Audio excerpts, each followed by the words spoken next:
This week's DNC featured many voices that would have been unimaginable in years past. Republicans, former Trump advisors, former members of Congress, and a recurring chorus of "I'm choosing country over party" rang through this arena. Among those voices, former Trump fixer and personal attorney Michael Cohen.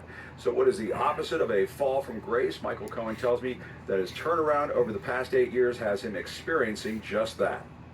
But what does it say that you are here? You used to work for Donald Trump. Now you're at the DNC. You're trying to beat Trump. Well, it's also not my first convention that I've been at. It's not my first Democratic convention that I've ever been at. Remember, this is a massive mistake that is regularly made by people. I've been a Democrat virtually my entire life. There must be something gratifying about being here, having these folks come up to you, want a selfie, because of what you're saying. The fact that you're speaking out against Trump. You mean truth to power? Yeah, absolutely. That man is unfit for the presidency of the United States. 2016 through 2020 was a very tumultuous, chaotic time in America's history. The question is, do we want to go back there? Or as people start chanting when Kamala is talking, we're not going back. Why would you want to live in chaos? Why do you want to live with the tumult that this man brings? I know the man.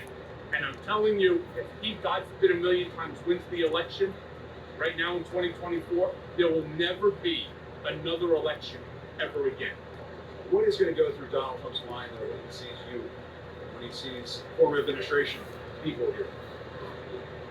Truth, I don't really care what he's thinking. This isn't about him. You know, we tried to make everything about him, his feelings and stuff. I don't care about his feelings.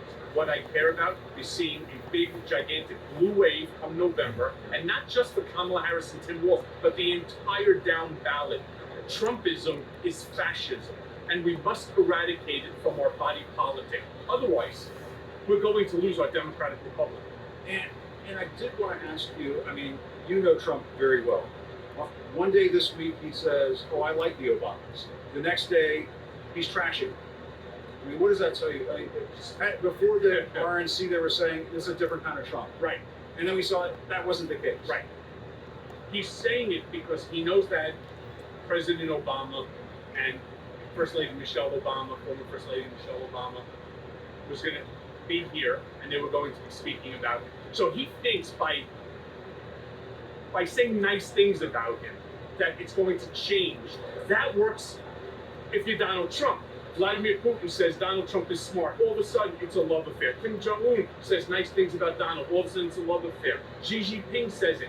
All you need to do is flatter the guy, and next thing you know, you're best friends. There's love letters going around. This is not, again, normal behavior. It's not something America should want for a president.